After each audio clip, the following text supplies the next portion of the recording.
Bismillahirrahmanirrahim and Assalamu alaikum to everyone. I hope you're attending this session and full of your spirits and with best of your health conditions. In my today's class, I'm going to talk about how the multicollinearity is diagnosed using eViews. Let us move towards an eViews work file within which we are going to talk about the calculation of variance inflation factor. Through that, we will be able to diagnose multicollinearity. So GDP per capita, labor force, capital, energy power consumption per capita. Then we got to use remittances and then FDI. Okay. हमने last class में इसका descriptive statistics calculate करना सीखा था.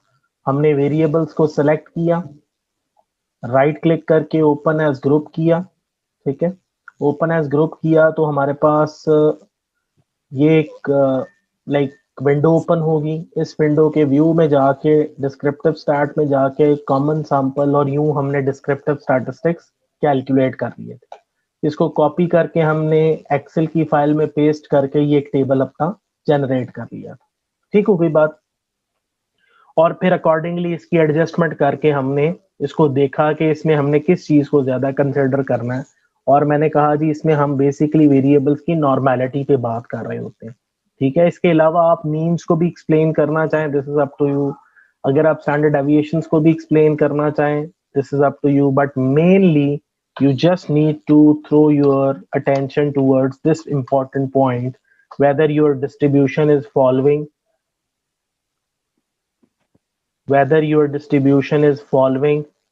normal distribution or not.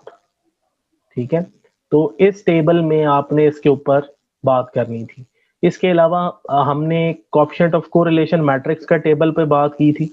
ठीक है, coefficient of correlation में basically correlations क्या हैं?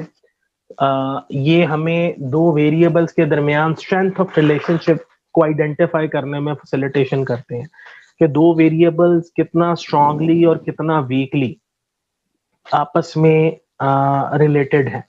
क्या उनकी मूवमेंट जो है वो सेम डायरेक्शन में है या ऑपोजिट डायरेक्शन में है. तो अगर दो वेरिएबल्स जैसा कि लेबर फोर्स और कैपिटल, इनकी जो रिलेशन है वो यहाँ पे हम देख सकते हैं कि डायरेक्शन इनकी क्या चल रही है. ये साथ साइन आ रहा है नेगेटिव. ठीक है, नेगेटिव का मतलब है इनकी डायरेक्शन ऑपोजिट है. लेबर और कैपिटल का अगर आपस का रिलेशन देखें और इनमें स्ट्रॉन्ग रिलेशन है या वीक, सिंस क्लोजर टू 1 का मतलब है स्ट्रॉन्ग कोरिलेशन है, क्लोजर टू 0 का मतलब है वीक कोरिलेशन है. ठीक है, तो R की वैल्यू -1 से +1 के इन बिटवीन वेरी करती है. जब 1 होगा तो परफेक्ट कोरिलेशन है, 0 का मतलब है जीरो कोरिलेशन है. ठीक है, -1 का मतलब अगेन परफेक्ट कोरिलेशन है, but direction between the two variables is different. ठीक है, सेम डायरेक्शन नहीं है. तो वो परफेक्ट नेगेटिव कोरिलेशन होता है अगर -1 है. अगर +1 है तो परफेक्ट पॉजिटिव कोरिलेशन है. ठीक है, तो 0 और 0.5 के इन बिटवीन वैल्यू लाई कर रही है. लाइक क्लोजर टू 0 का मतलब है कि weak correlation is evident between two variables. Closer to 1 का मतलब है +-1 दोनों सूरतों में स्ट्रॉन्ग कोरिलेशन होने का साइन है. अच्छा, हमने स्ट्रॉन्ग वीक की बात जरा बाद में करनी होती है. इस टेबल का बीइंग स्टूडेंट ऑफ इकोनॉमिक्स हमें क्या फायदा होता है कि हम दो वेरिएबल्स के कोरिलेशन की सिग्निफिकेंस को टेस्ट कर रहे होते हैं कि हमारे दो वेरिएबल्स जो हैं जैसे लेबर और कैपिटल हैं, इनका कोरिलेशन आपस में सिग्निफिकेंट है या नहीं है. इसकी सिग्निफिकेंस का हमें कैसे पता चलता है कि हम इसके ऊपर एक फर्दर टेस्ट जनरेट करते हैं जो कि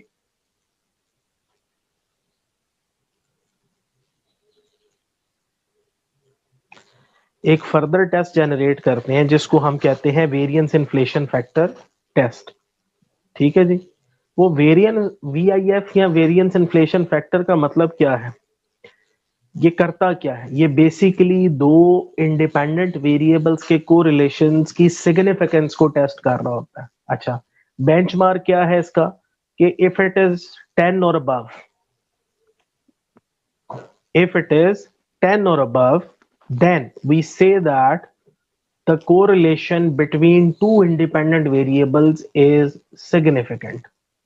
Therefore, there is an evidence of multicollinearity between two independent variables.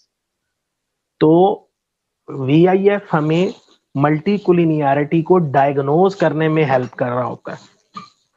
तो VIF का ऑब्जेक्टिव क्या है कि ये दो वेरिएबल्स की सिग्निफिकेंस को टेस्ट कर रहा है। It is testing the significance of significant correlation between two independent variables.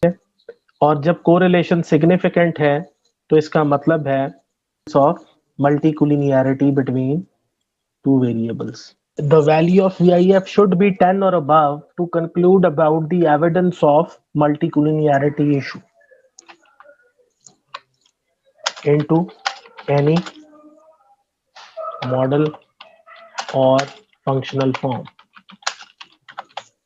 ठीक हो गई बात?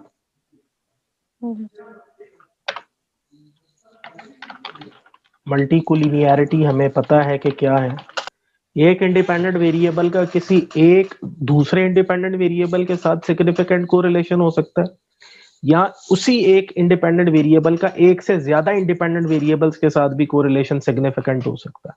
इस कोएफिशिएंट ऑफ कोरिलेशन की मैट्रिक्स को ऑब्जर्व करें, इस मैट्रिक्स को ऑब्जर्व करें, इसको देखने के बाद यू कुड सी दैट कि ये कोरिलेशंस रिप्रेजेंट कर रहे हैं और इन्हीं कोरिलेशंस को हम यूज करते हुए ये मैट्रिक्स डेवलप कर रहे हैं। और इस मैट्रिक्स में देखें कहीं आपको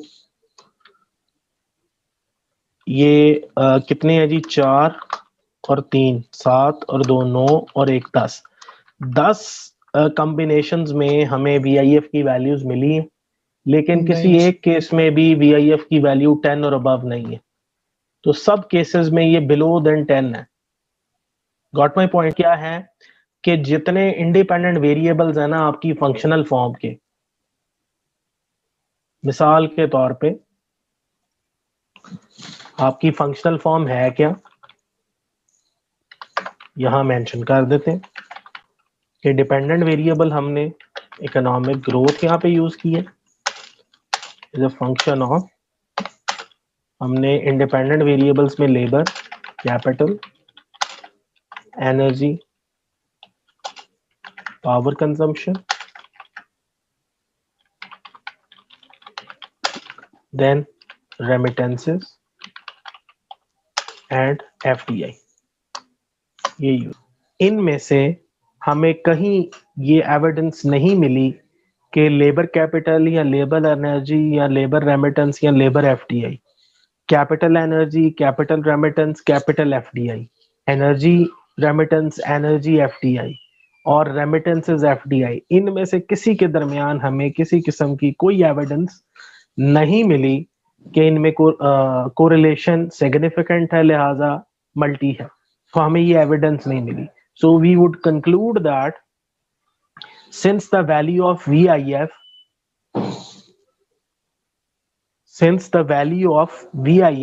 ये देखे ना 10 पॉसिबिलिटीज है, तो since the value of VIF between all the independent variables is found below the 10, therefore we may conclude that there is no evidence of multicollinearity into the current functional form।